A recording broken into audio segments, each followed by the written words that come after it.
Hello students, आज हम exercise 5.1 के कुछ क्वेश्चन करने जा रहे हैं, जैसे कि 12, 13, 14 एंड 15।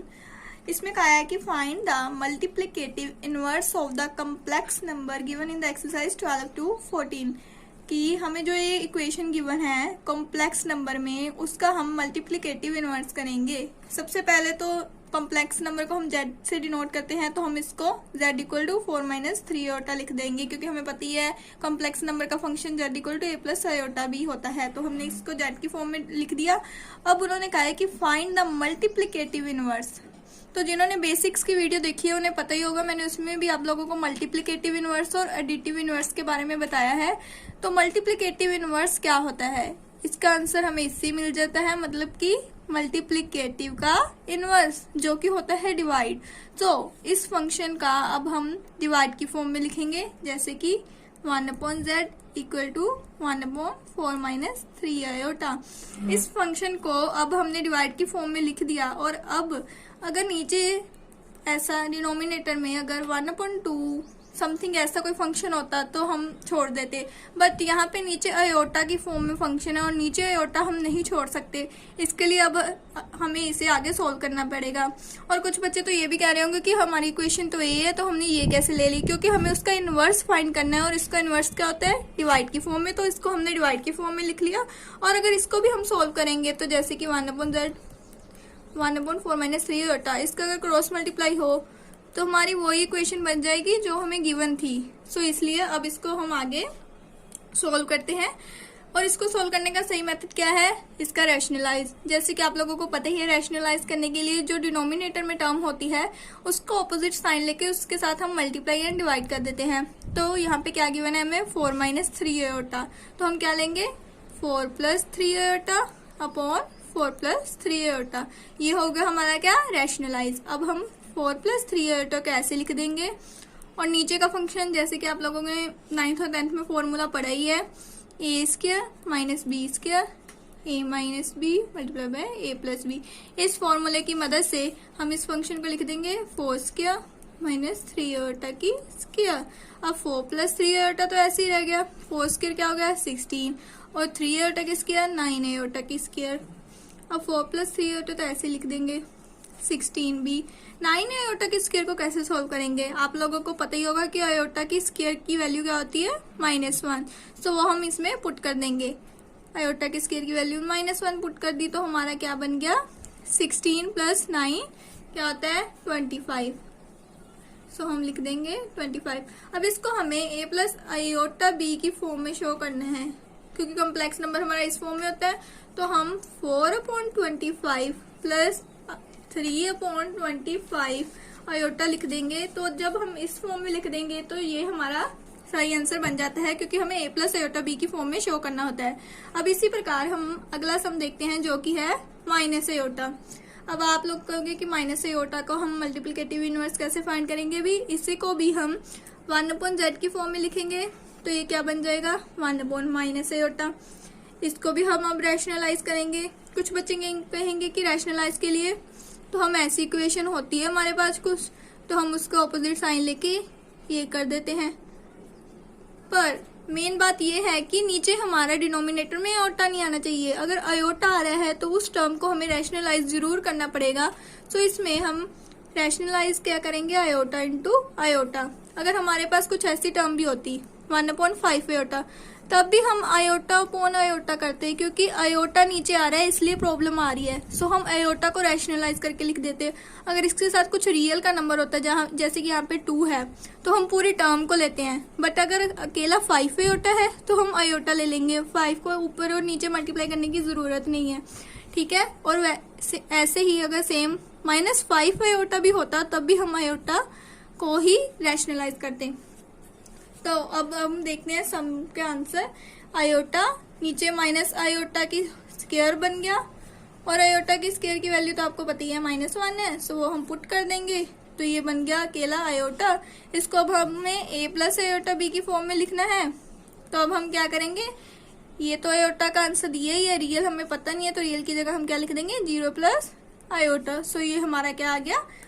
अब अब इस इक्वेशन को भी हम कॉम्प्लेक्स नंबर की फॉर्म में लिख लेंगे, जो कि है z equal to root 5 plus 3 होता। अब इसका मल्टीप्लिकेटिव इनवर्स निकालना है तो वो क्या होगा, डिवाइड। सो इसको भी हम 1/z लिख लेंगे और 1/√5 प्लस 3 होता। अब इसको भी हम रैशनलाइज करेंगे। रैशनलाइज करने के लिए आप लोगों को पता ही है कि इसका ऑपोजिट साइन के साथ हमें यही फंक्शन लिख के मल्टीप्लाई और डिवाइड करना होता है। सो √5 माइनस 3 होता अपॉन √5 माइनस 3 होता। अब ये क्या बन गया, √5 माइनस 3 होता, और नीचे वही 10th का फॉर्मूला जो मैंने अभी बताया, a square minus b square a minus B multiply by a plus B, उस फॉर्म में हमने लिख दिया। तो क्या बन गया, √5 की स्क्वायर माइनस 3 आयोटा की स्क्वायर। अब ये क्या बन गया, √5 माइनस 3 होता। और जैसे कि आप लोगों को 10th में आप लोगों ने किया ही होगा, √5 की स्क्वायर होती है जब, तो ये स्क्वायर रूट के साथ कट जाता है और अकेला 5 लेफ्ट बचेगा, तो हमने लिख दिया 5। अगर इसकी जगह √2 भी होता तो उसकी भी स्क्वायर रूट करते तो 2 के साथ रूट कैंसिल हो जाना था, तो अकेला 2 बच जाना था। अब 3 आयोटा क्या बन गया, 9 आयोटा की स्क्वायर, और √5 माइनस 3 आयोटा ऐसे लिख लिया। 5 माइनस 9 आयोटा की स्क्वायर, आयोटा की स्क्वायर आपको पता ही है -1 होती है, तो वो वैल्यू पुट कर दी तो -9। अब देखते हैं √5 माइनस 3 आयोटा अपॉन 5 माइनस -9। -9 क्या हो गया, इसमें प्लस हो गया। 5 माइनस 3 आयोटा अपॉन 5 प्लस 9 14 हो गया। अब इसको हमें शो करना था a प्लस आयोटा b की फॉर्म में, तो हम लिख देंगे √5 अपॉन 14 माइनस 3 आयोटा अपॉन 14। तो ये हमारा हो गया आंसर। अभी क्वेश्चन नंबर 15 में उन्होंने हमें क्या पूछा है, 3 plus iota √5, 3 minus iota √5 upon में है √3 plus √2 iota minus √3 minus iota √2। इसको हमें शो करना है in the form of a plus iota b। तो इसमें हम पहले देखो, अगर ब्रैकेट में कोई दो फंक्शन गिवन है तो मतलब उनको आपस में मल्टीप्लाई करते हैं, तो पहले हम सिंपली मल्टीप्लाई कर देंगे। 3 को 3 के साथ किया क्या आया, 9। 3 को माइनस आयोटा √5 के साथ किया क्या आया, 3 आयोटा √5। अब आयोटा √5 को 3 के साथ किया क्या आया, 3 √5। आयोटा बाद में भी लिख सकते हैं। अब आयोटा √5 को आयोटा √5 के साथ किया तो क्या बन गया, आयोटा की तो होगी स्क्वायर, और √5 इंटू √5 क्या होता है, 5 ही होता है। जैसे कि √2 इंटू √2 को भी हम 2 की फॉर्म में ही लिखते हैं, तो ये √5 इंटू √5 क्या बन गया, 5। क्योंकि एक तरह से ये √5 की हमने स्क्वायर ही कर दी, और स्क्वायर तो रूट के साथ कैंसिल हो जाती है, तो ये बच गया अकेला 5। नीचे भी हम इसको खोल लेते हैं, √3 plus √2 iota minus √3 minus minus क्या हो गया, प्लस आयोटा √2। अब ऊपर 3 √5 आयोटा और 3 √5 आयोटा कैंसिल हो रहा है, नीचे भी √3 कैंसिल हो रहा है।